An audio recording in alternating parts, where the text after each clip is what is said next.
welcome back to another Ableton tutorial. Shout out Patreon crew, shout out everyone here on YouTube who's getting involved, liking, commenting, subscribing.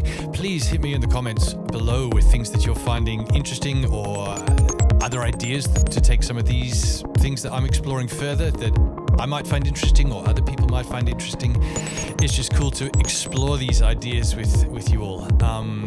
So let's jump into today. So today I wanted to think a little bit about reverb and talk a little bit about reverb and do some things to do with reverb. Now, reverb is something that we seem to reach for quite quickly and just bang it on a sound, and suddenly that thing sounds expensive and nice and deep and contextual and all this lovely stuff happening. But often that gets quite boring quite quickly, quite muddy, quite washed out.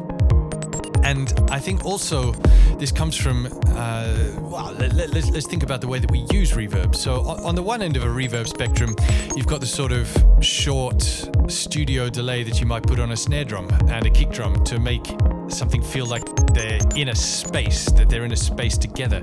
And we do this a lot with synthesized sounds, of course, because there's no actual analog space that they're living in. They're synthesized sounds. So we often add a little bit of reverb, short slap reverbs, this sort of stuff to make it feel like they're in a space. And that space could be a studio, that space could be a hall, that space could be a cathedral. But we often think about, let's put a reverb on and it sounds like it's in a space. At the other end of the spectrum is sort of much more sound designy, interesting, moving, modulating, morphing reverbs. And when we think about using those, it's usually as a way of creating context for a sound, creating depth, creating layers. Not so much about, hey, I'm listening to this in a church, but hey, listen to the way this sense of space is changing all around me. And so I thought, let's look, and it's neither one nor the other. It's always somewhere on that spectrum. Sometimes we want things to sound like they're in a studio. Sometimes we want things to sound like they're in a bubbly underwater cavern with a dragon breathing through its nose or something. So I don't know. Maybe that's what you're going for. Anyway, so today I want to look at five different ideas of using reverbs. They're all somewhere on that spectrum of church to underground layer. They're all somewhere on the spectrum of sort of a more standard approach or a more sound designy approach. So I'm going to turn this reverb off and we can hear what we have today. So I have this thing I've prepared. We have some drums which sound like that. They sound like drums. We're just going to leave those going so we have some sense of context. And I have this little bubbly synthy thing going on. And we're going to use this to sort of do some sound designy, reverby stuff. So the first one, what was this first one? This is an idea using an LFO to control gain going into a reverb. So I'm just going to turn it off and we're going to build it from scratch. Most of today I'm going to use the hybrid reverb. You can of course use any reverb. You're adults. You don't need me to tell you that you can use any reverb for doing this. So do you. Anyway, right, so we're going to use this. We're going to make this 100% wet. And this is quite a simple idea, this one. We're just going to bring in a utility and bring LFO. And I'm going to use this LFO to control the gain on this utility. Of course, none of these are turned on at the moment. They're not doing anything. So all we're hearing is this. So first of all, I'm going to set this to remote control, not modulate. And I'm going to make sure this only goes up to 50% because I don't want to blast my eardrums, because I'm going to map that to here. Now we hear these already. This is a more interesting sounding thing with these waves of sound getting sent to the reverb. We can do that, lock that to the grid. Let's say what happens if we do that every quarter note. Also quite interesting. I want to do something a little bit different. I'm going to switch this to random. Oh, I put it on square. I want random, please. Random. And I don't ever want it to go to 0, so we're just going to bump this up to sort of 8 or so. And now I'm going to group all of this, select all of those, Command G, create a dry version of the signal, create chain. Now we have this sort of lovely contextual layer, and I think what might be nice with this is if I glue all of that together with, let's use OTT, come on. Oh, goodness. Goodness. Let's turn down some of these upwards compression metrics here. And maybe let's turn down the dry. There we go. So this one is sort of, I don't know, closer to the let's listen in a church, real space kind of a thing. That's number one. Group and turn you off. Okay, let's look at number two. What's happening on number two? A little bit similar, but slightly different. A slightly different way of doing the same thing. Let's turn you off. Let's bring in a hybrid reverb. Hybrid reverb. Where have you gone? Hybrid reverb. Hybrid reverb. Again, let's make this 100% wet. Let's give it a bit more decay on this one. Again, I'm not even really digging into all of the cool stuff you can do on this reverb. As I said, you can use any reverb you like. So this isn't a review of hybrid reverb. This is a way of using reverbs differently. Okay, so another LFO. And again, we're going to switch this to random. We're going to lock this to a grid. This time I think we're going to use 8th notes. And I'm just going to map. Oh, first of all, I need to make EQ for this. And now we're just going to map that to the cutoff.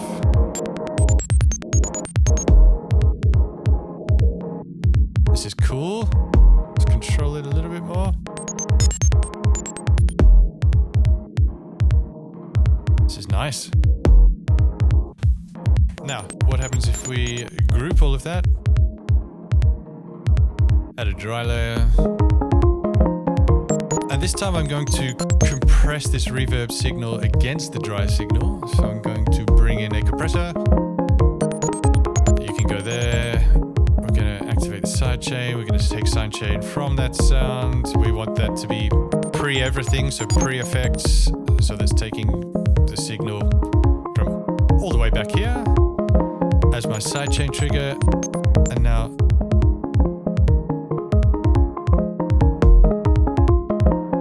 we have this sort of modulating EQ filter cutoff situation, but even all of that is being sidechained against the input signal, so it's creating this lovely layer and sense of depth that's constantly changing and drawing attention but not taking attention too much away. Okay, that was number two. We are firing through these. You can be smaller. Okay, let's take a look at number three. Yeah, so number three is about reverbing a heavily processed version of the sound. So let's take a look at how to think about this. So for this, I'm going to use a distortion. You can use anything to process the sound. Distortion is a nice one to begin with, though. So I'm now going to add a lot of drive. I'm going to try and aim for some kind of unity gain. Yeah, close enough. I'm just going to leave this on single. I'm not going to do too much here, but I'm going to add a lot of distortion, and let's go for something like the fractal. Yes, this is sounding nice. Now, of course, with distortion, we're adding a lot of overtones. We're adding a lot of upper partial harmonics. Some of them are upper partials of the fundamental, and some of them are not, which is why we get a lot of sort of white noisy type stuff coming from when we use distortion, because we're creating all of these extra upper partial harmonics here. So let's just roll off some of those. We don't need all of those. Let's something like this, and now let's reverb that. Again, let's make this 100% wet. And we can make this maybe even quite, yeah, let's try something big with this. Let's go bigger spaces. Lovely. And again, oh, this is lovely and out of control. Now let's add a dry chain. And I think again, this is going to be nice to compress that against the main signal. Sidechain, input from number 7.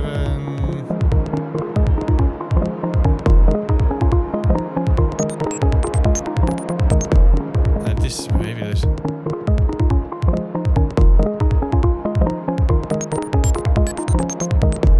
So we have this, maybe it's just not. Yeah, so this is, it's still a reverb, and this is, you know, like, we're not doing so much modulation on the reverb itself, but we're changing the quality of the sound going into the reverb. So that means that we're getting a sound that is both connected to, but also separated from the source sound. A side note, if you're into sort of making droney kind of a music, I'm now just gonna solo this, yeah. And let's bring this back up. If you're into making kind of droney kind of a music, a lovely trick is to take, so we have a distortion and then a reverb, is to then duplicate that. Take another distortion after the reverb. So now we're distorting the reverb. We're adding all these extra harmonics to the reverb itself. Yeah, let's leave it on side.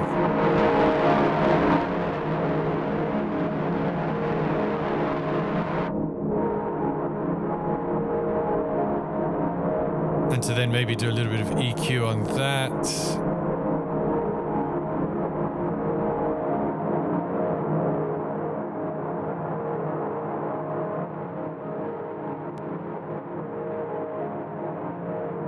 And then another reverb, because why not? Where's it gone? So you get this sort of super lovely evolving droney effect. So that's distortion reverb, a little EQ in the middle there as well. So you get this lovely, lovely deep texture that just, again, you know, you can bring. Anyway, you can mix it. You're adults. You can figure out how loud you want each of those things. Okay, that was, what are we up to? That was number 3. Let's look at number 4. Number 4. Oh yeah, let's come back here.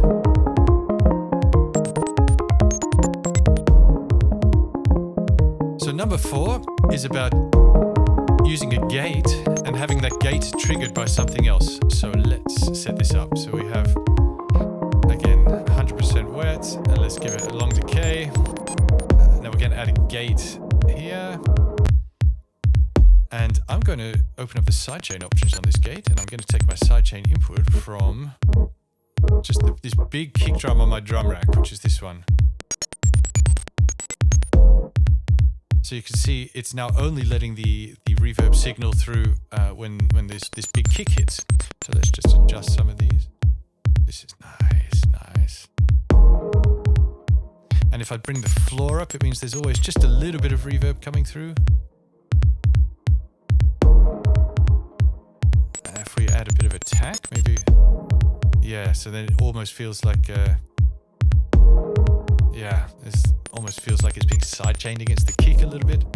And again, you know, if we group that, add the dry signal.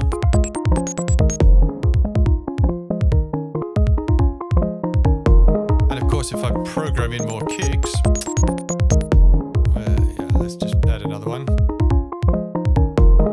Oh, there, please.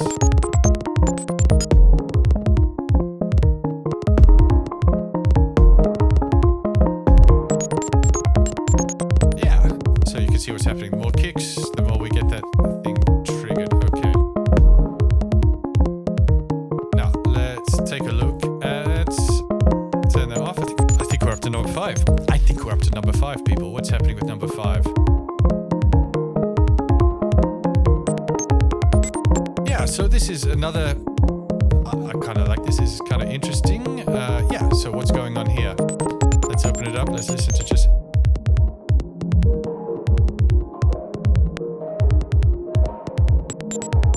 So let's take a look at what's happening there. We'll turn you both back on, close that.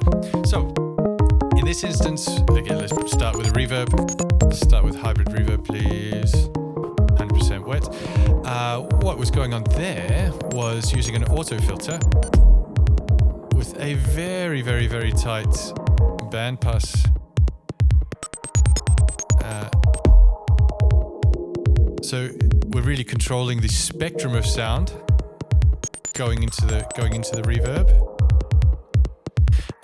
and what I was doing was using another element from the drums to control this filter. So in this case, not the main kick drum, but this one that's triggering a lot, which is just a very, very high... is this one? Yeah, very sort of high, plucky kind of a kick. I put an envelope follower here, and this envelope follower, I need to map it again now, is controlling that frequency cutoff. So just bring in an envelope follower, hit map, come back here, and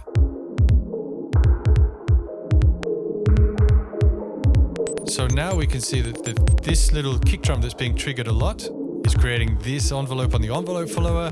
That envelope on the envelope follower is controlling this cutoff frequency here.